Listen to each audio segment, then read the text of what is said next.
대한성형TV는 대한성형외과학회 공식 유튜브 채널로 성형외과에 대한 검증되고 또 올바른 정보만을 제공합니다. 많은 시청 부탁드립니다.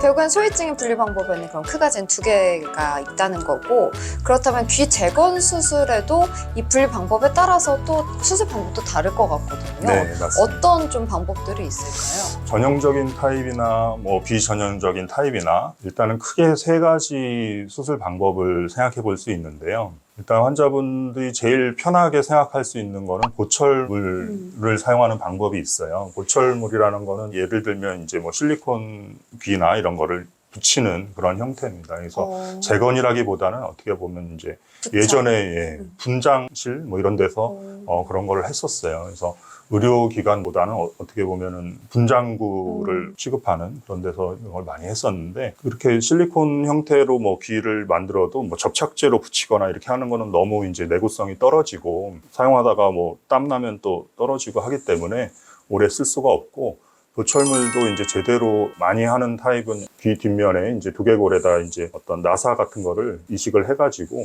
거기에 이제 자석 형태로 이렇게 귀를 붙일 수 있게 하는 그런 보철물도 많이 예전에는 많이 썼었습니다. 또 다른 큰 분류로는 이제 보형물을 이용하는 방법이 있는데, 다른 재건 수술 예를 들면 유방 재건이나 이런 데도 보형물을 많이 쓰잖아요. 그래서 보형물은 이제 성형외과에서 어떤 재건을 목적으로 생체 조직이 아닌 다른 보형물을 우리가 몸에 삽입하는 걸 보형물이라고 하는데, 보철물은 겉에 붙이는 거지만 이제 보형물은 삽입한다는 의미에서 다른 겁니다. 그래서 보통 많이 쓰는 귀 재건 보형물은 이제 환자분들도 다 아시니까 매드포라는 이제 상품명이 있는데요.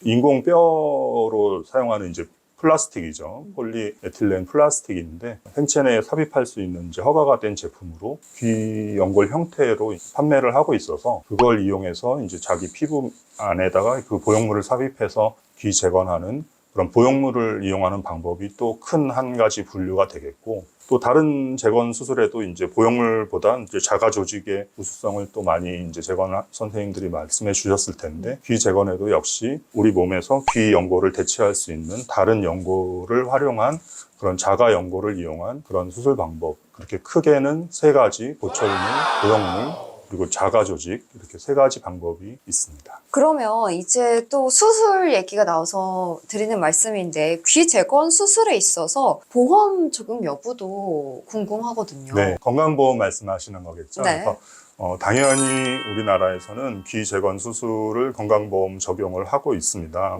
제 기억으로는 2006년도로 알고 있는데요. 연도는 정확하지 않지만 이미 오래 전부터 귀 재건 수술은 건강보험 적용이 되고 있고요. 하지만 되는 부분이 이 소위증, 그러니까 귀가 3분의 1 이상 결손이 있는 그런 경우에 해당이 되고, 귀가 형태가 있는데 모양을 좋게 하는 그런 경우에는 해당이 되지 않습니다. 하지만 이제 재건 목적으로 귀가 없어서 만들어주는 거는 의료보험, 건강보험에 적용이 되고 있습니다.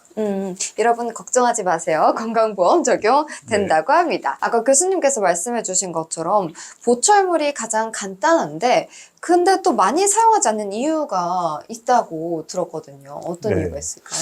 예전에, 그러니까 어렸을 때 보철물, 그러니까 실리콘 귀 이렇게 붙이는 접착제로 붙이든지 아니면 아까 말씀드린 대로 나사 형태로 돼 있어서 이렇게 자석으로 붙이든지, 그렇게 예전에 그런 시술을 받고 쓰고 있다가 지금 이제 다시 보형물이나 자가 조직으로 수술 받기를 원해서 찾아오시는 환자들이 많이 있어요. 많이 계시구나. 예.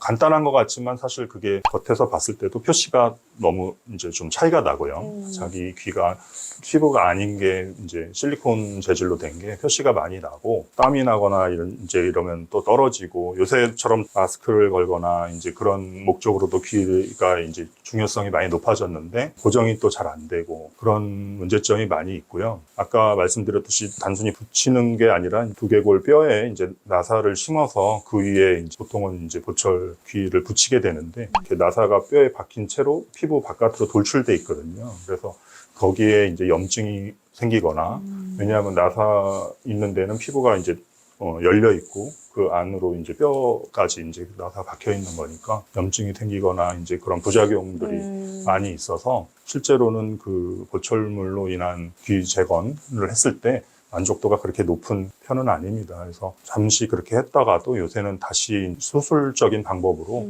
교체를 하기 원하는 환자분들이 많고요. 요새는 더 기술이 좋아졌겠지만 예전에 해갖고 온 환자들 보면은 미용적으로도 크게 떨어진다고 밖에는 아직은 볼 수 없는 것 같습니다. 사실 과거에는 이제 보형물이나 자가연골에 관련해서 연구도 많이 없었을 거고, 그리고 기술도 사실 시간이 지나면서 더 발전을 하는 거잖아요.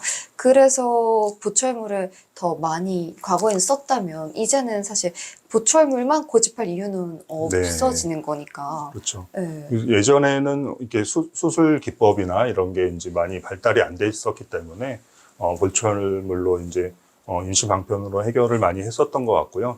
요새는 워낙 또 보형물이나 뭐 자가 조직으로 인한 수술 방법들이 많이 우수해져서 훨씬 더 자연스럽고 평생 유지할 수 있는 귀를 만들 수 있습니다. 그럼 보형물을 이용한 귀 재건 수술 방법에 대한 또 설명을 좀 여쭤보고 싶은데 굉장히 많이 있을 것 같아요. 여러 가지 있을 텐데 우리 교수님께서 좀 하나하나 말씀해 주실까요? 보형물은 아까도 뭐 잠깐 말씀드렸지만 인공뼈의 재료로 보통 저희가 많이 사용하는 폴리에틸렌 인공뼈 재료입니다. 그래서 대부분의 환자분들이 알고 있는 보형물은 그 메드포라는 인공뼈 플라스틱 재료고요. 그거는 이제 사실 환자 맞춤형은 아니고 귀 형태대로 이제 귓바퀴랑 그 귀 안쪽의 모형이 이렇게 한 세트로 환자한테 이식할 수 있는 재료로 저희가 시판을 하고 있어서 그거를 이제 피부 아래에 삽입을 하고 귀 형태를 만드는 방법으로 수술을 많이 합니다. 근데 보형물이 가지는 또 장점이 있고 단점이 있는데 네.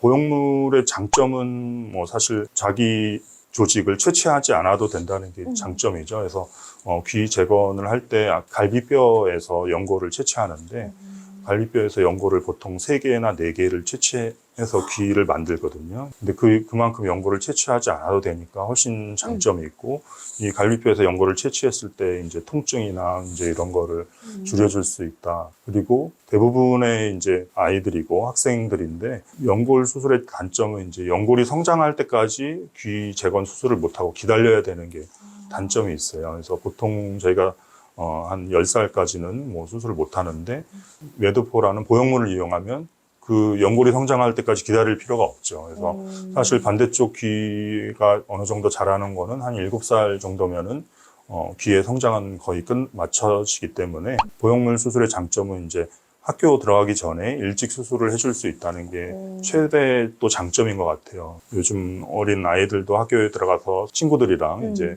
활동하고 할 때 새로운 학교에 들어가기 전에 귀 수술을 하고 들어갈 수 있다 그러면 훨씬 장점이라고 할 수 있죠. 그래서 보형물 수술의 그런 장점, 수술 시기를 앞당길 수 있고 자기 조직을 채취하지 않아도 되고 이런 게 큰 장점입니다. 그리고 이 연골을 채취하고 귀 모양으로 조각을 하고 이제 그런 시간을 수술에 걸리는 시간을 한 절반 정도로 단축시킬 수 있다는 그런 장점이 또 있고요. 단점은 귀 재건 수술을 보통 학교 들어가기 전 7살이나 뭐 10살 이때쯤 수술을 하게 되니까 그 재건된 귀로 몇십 년을 더 살아야 되잖아요. 그렇죠. 요새 같으면 기대 수명이 뭐 100살 이상이 그렇게 봐야 되니까 네. 어떻게 보면 90년을 써야 되기 때문에 그럼 메드포라는 재료가 귀 재건 목적으로 몇십 년이 지금 검증이 됐냐.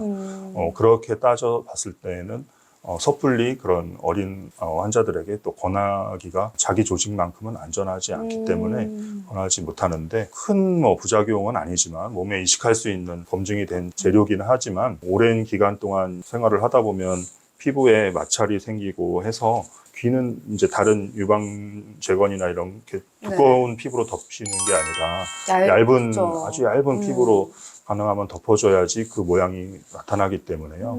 가능하면 얇은 피부로 또 자연스러운 피부로 덮는 거를 이제 선호하는데 그러다 보면 이 보형물이 오랜 기간 동안 피부에 마찰이 돼서 뭐 조그맣게라도 구멍이 나거나 쓸리거나 이렇게 해서 상처가 생기면 안으로 염증이 생겼을 때 이 보형물이 또 자기 조직에 비해서는 취약하다는 그런 단점이 가장 큰 단점이라고 할 수 있겠습니다. 네. 장점도 많은 반면에 또 단점도 여실히 드러나는 보형물인 것 같은데요. 그러면 우리 이제 마지막으로 보형물도 다뤘고 자가연골, 이 자가연골 수술 방법에 대해서도 좀 궁금한 게 많았습니다. 교수님께서 아까 살짝 말씀해 주셨지만 여러 단계가 또 있다고 했잖아요. 그 어떤 단계들이 얼마나 많길래 이 자가연골 수술 방법이 굉장히 좀 구체적이고 또 복잡한지 한번 알아보도록 하겠습니다. 네, 뭐 귀 재건 수술이 아까 제가 어렵다고 말씀드렸는데 그런 또 여러 단계가 있고 하기 때문에 어려운 것도 같습니다. 물론 그런 보형물을 이용한 귀 재건 수술이 쉽냐 하면 또 그것도 아니긴 아니죠. 해요. 네, 귀 모양을 만드는 게 사실 어려운데 자가 연골을 이용한 수술 방법은 예전에는 처음 발표됐을 때는 6단계로 나눠서 귀를 만들었었어요. 그러니까 너무 단계가 많고 복잡했었지만 그게 좀 개선돼서 이제 4단계로 줄였다가 지금 많이 사용하는 거는 이제 2단계로 함축된 그런 수술 방법을 많이 써서 자가연골 수술 방법도 많이 뭐 발전은 된 것 같습니다. 우선은 이제 첫 번째 단계에서는 자가연골 수술에서 이제 형태를 만들어주는 걸 먼저 하는데요. 그래서 주로는 이제 갈비뼈에서 연골을 채취하는데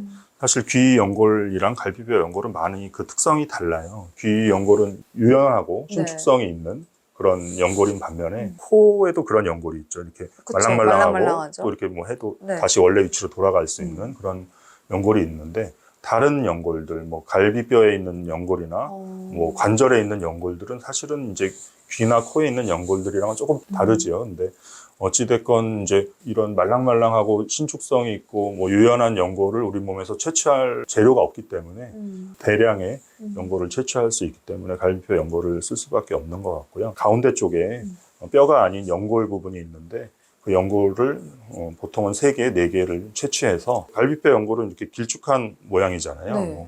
그거를 어떻게 이제 만들지? 수술기구랑은 완전히 다른 미술 시간에 쓰는 조각칼이 오, 있어요. 네. 그래서 수술용으로 그런 걸로 이제 이런 굴곡을 다 조각을 하고 그렇지만 그게 다 조각이기 때문에 봉합사나 가느다란 철사, 와이어 이런 걸로 연결을 해서 귀 형태를 만든 다음에 첫 번째 단계에서는 귀 형태를 부분에 만들고, 네. 귀 부분에 피부 밑에 연골 조각한 거를 이제 넣고 1단계 수술이 끝나고요. 두 번째 단계에서 이제 마무리를 하면서 끝납니다. 그래서 첫 번째 수술을 하면 귀 형태는 만들어지지만 이제 피부가 모자라니까 이제 탁 이렇게 달라붙어 있는 귀 형태가 생기고요.